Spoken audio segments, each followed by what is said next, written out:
Alors, le London Open, donc de juin, de ce qu'on nous dit. Est-ce qu'ils en font un par mois? Je sais pas. 80 joueurs, 6 rounds en Angleterre. Alors, on a Tyrannide contre Craftworld. Alors, on a une liste Tyrannide. Léviathan. Un Neurotrope avec Direct Guidance, Résonance Barbe. Alors, c'est quelque chose sur l'évolution des listes Tyrannides que j'étudiais aussi. C'est de virer en fait le Synaptic Tendril du Neurotrope parce que vu que le Malceptor va prendre un nerf assez sérieux, c'est-à-dire plus 50 points, toujours c'est d'après les rumeurs. Mais si on part du principe que les rumeurs sont justes, ça nous amène à un Malceptor à 220 points, qui commence à être très cher. Hein, parce que en fait, le Malceptor, il ne fait que du psy. Il caque mal et il tire pas. Et c'est vrai que 170 points, c'est pas cher et franchement, c'est très viable. 220 points, ça le devient moins. Surtout que maintenant, il peut faire que 2 pouvoirs psy.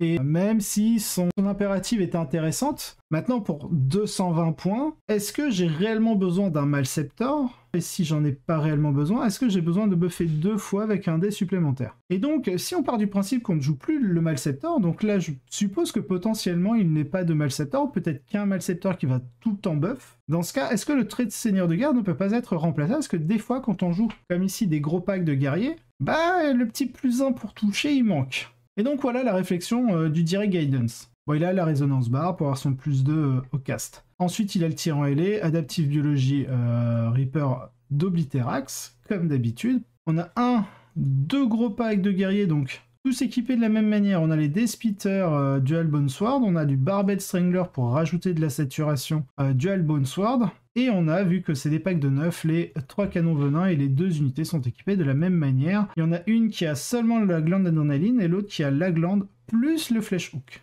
Donc c'est possible que pour lui, on utilise un CP pour leur donner plus 1 pour toucher au corps à corps, et que pour l'autre pack, on ait un plus 1 pour toucher via le Direct Guidance sur le Neurotrope. Enfin, on finit avec deux petites unités de guerriers tyrannides, dont une unité en Deathspitter Bioknout et Epedos, et l'autre en Deathspitter Père d'Epedos. Le Bioknout, le lâche whip, permet d'avoir une reroll D1 native sur nos attaques de mêlée, donc qui est toujours très intéressant quand on a une bonne panoplie d'attaques.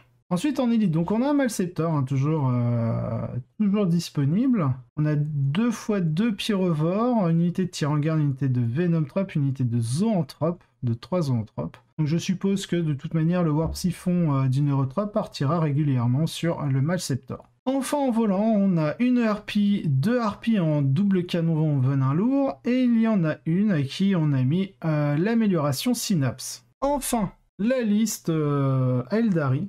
Donc vaisseau monde custom avec le Hail of Doom Masterful Shot, on commence à avoir l'habitude. Donc je crois qu'on a 2 Warlock et on a le Quick and Restrain sur le pack. Enfin on a Barot, on a un Farseer donc qui permet de prendre le Circoncile en Ocelot avec le Fateful Divergence, Focus Wheel, le trésor, le Foul Chewing. Donc là on n'a pas le bow, donc on n'a pas la combo du bow pour le moment. Après, est-ce que c'est une patrouille? C'est un Outrider, c'est possible qu'on ait une patrouille derrière. Donc on a dit d'ailleurs Avenger, on a Leoling Banshee avec le Piercing Strike pour le plus 1 dégâts. On a 2 x 10 Swooping Hawk, donc clairement on va jouer sur le To The Last. Ensuite on a une Viper avec les Shuriken, on a 1, 2, 3, on a 18 Windrider avec full Shuriken, hein, on n'a pas de la scan. Et un Warwalker avec les canons Shuriken. Dans la patrouille, on retrouve un Circoncile, un Skyrunner avec la combo du Kernus Bow, classique, unité de Ranger avec le Wire Weave Net pour mettre un malus à la charge de l'adversaire s'il charge les Rangers. On a 6 d'ailleurs Avengers, sûrement pour aller chercher le Nashmund. On a un pack de 10 d'ailleurs Avengers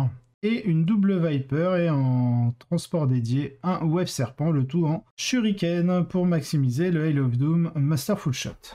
C'est un Léviathan avec 2 harpies contre les Eldar de Hail of Doom Masterful Shot. Cette partie ne semble pas favoriser les Eldar en particulier lorsqu'ils affrontent une liste qui utilise 24 guerriers tyrannides. C'est un peu trop pour eux. Même avec 18 motos et 3 Vipers, la liste de Thomas a une tonne de mobilité. Mais la harpie et le tyran ailé donnent à David autant de vitesse et la possibilité d'engager quand et où il veut. Victoire des tyrannides 100 à 32. David Gaillard a maintenant 15 points d'avance sur Vic Vigé pour la première place de l'ITC, avec un impressionnant score de 33-2 lors de ces 6 événements.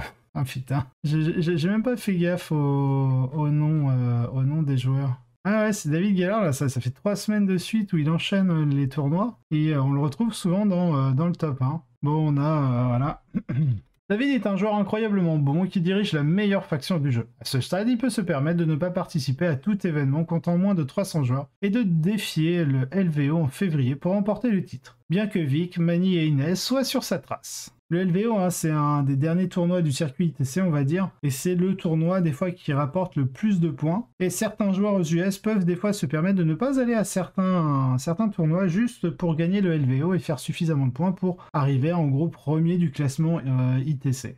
Donc le Master, le Hail of Doom Master Full Shot, classique. Il y a essentiellement deux types de listes, Hail of Doom. Celle qui prend toutes les motos et celle qui prend tous les Dire Avengers. Cette liste est une liste de motos échangeant le volume de tir contre la mobilité. Ensuite, dans le restant du top 8, on a un Iron Hands.